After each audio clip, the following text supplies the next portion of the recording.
Hi, this is Dennis with Second Chance Tackle. I hope everybody is staying safe and staying well and trying to take care of yourself during the pandemic. And a special call out and thanks to the folks that are helping us stay well, our first responders and everyday heroes that are on the front lines. So thank you regardless of your role. You know who you are and we know who you are.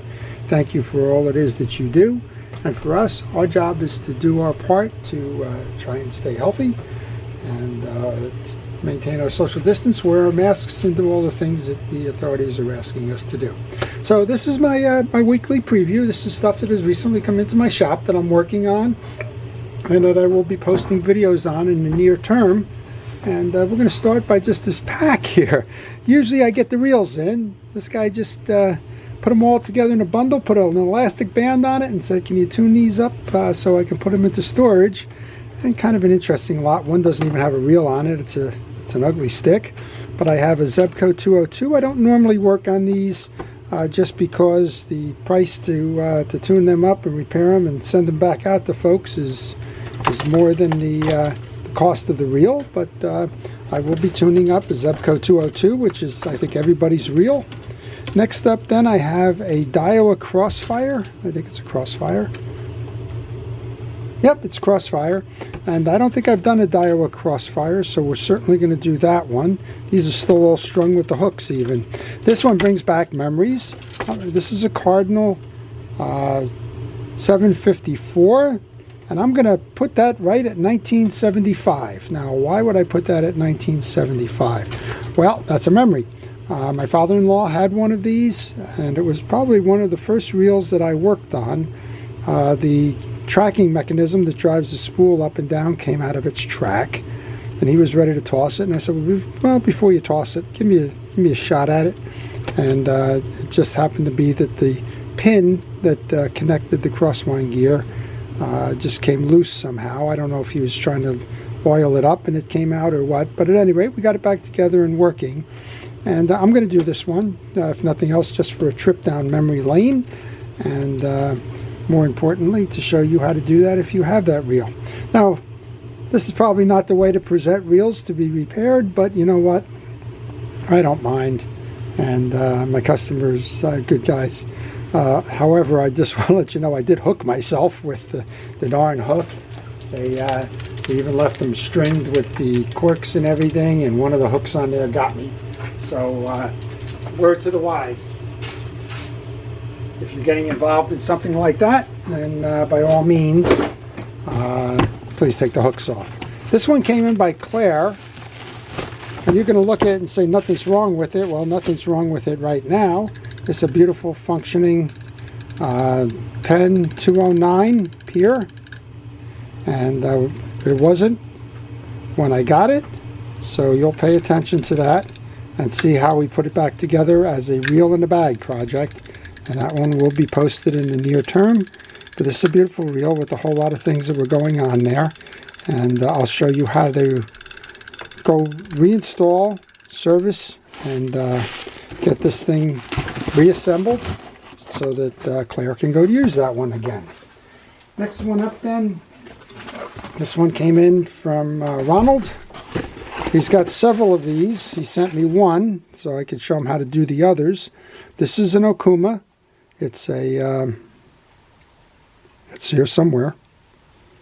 Well, cold water. It's an Okuma cold water with a line counter, and I'm waiting on parts for it. He said that there were some parts that were missing and on order, and as soon as those get delivered, we'll go ahead and show you how to do the Okuma cold water. Well, one of them was this bar here that is probably holding on this side plate here.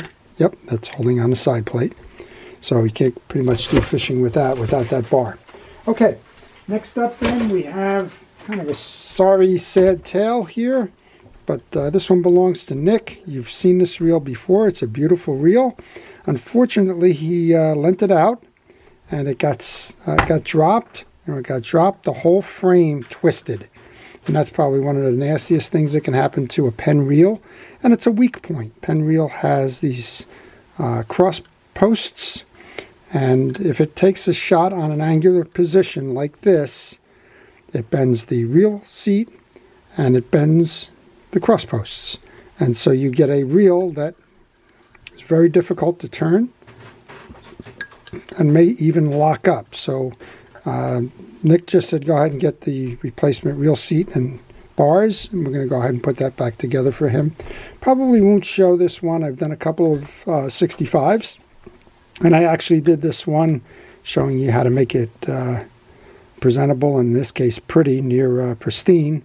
But unfortunately this one, it's kind of like getting a new car and getting in an accident, I guess. Had an accident, and now we're going to just go replace some of the metal pieces and make it functional again.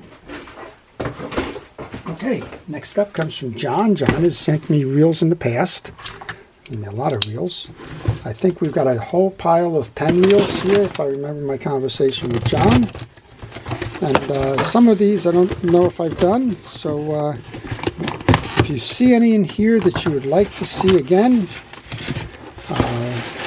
or if maybe we haven't done them the first time, please let me know. So first up is a Penn 65. This one, he's asked me to replace the drag washers in all of these, and I'll certainly do a service on that. This is just like the one I just showed you with that came from Nick. This one hasn't been serviced in a long time. You can just hear the scraping and the crying and the moaning going on there. We'll get that one back out fishing again.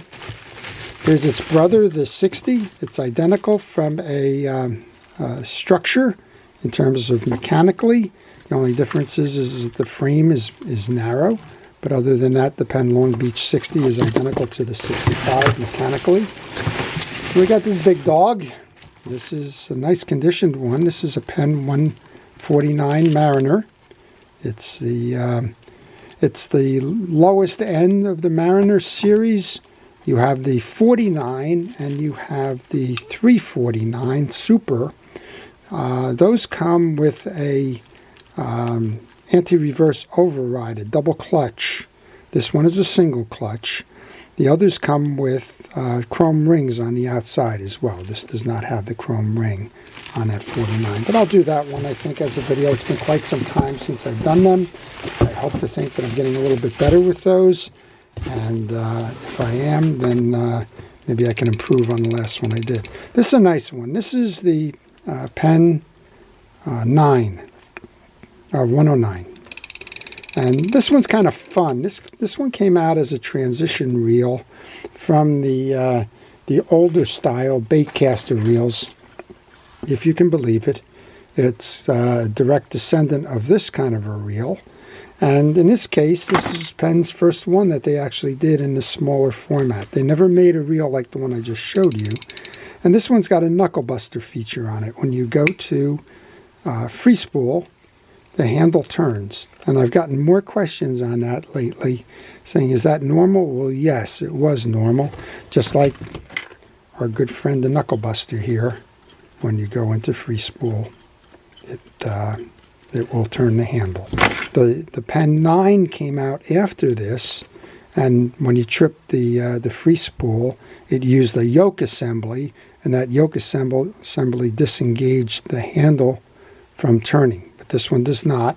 This one simply allows backpedaling. It disengages the anti-reverse, but it does not disengage the handle. So I've also had people saying I would like to put a power handle on it, like that. It will fit, but guess what? It'll knock your knuckles, right? This one keeps it within the diameter of the spool, so if you're casting, you won't get hit. Put that bigger handle on, hold that reel, and look out, because you're probably going to get tangled or get whacked with it. So those are the reels that John has sent in, and look for some of those as videos in the coming days. I have another box here. I have no idea what's in this box. This one comes from, I think it's Don, if I'm reading this right.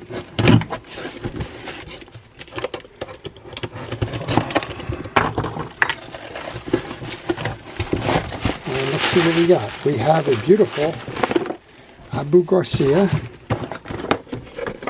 Ambassador. And this is the 7000 IC3 It looks like we got started here taking the side plates and the adjuster knob off for whatever reason. I guess those are the, I guess we got more than started. We have the yoke assembly and some of the things off there in the bag as well. So we are going to make that one work again. I guess we got started and needed some help here. It's making a clicking noise when I cast. Don't know where it's coming from. Tried to figure it out. Give me a call. And this one belongs to Christian. So I said Don belongs to Christian.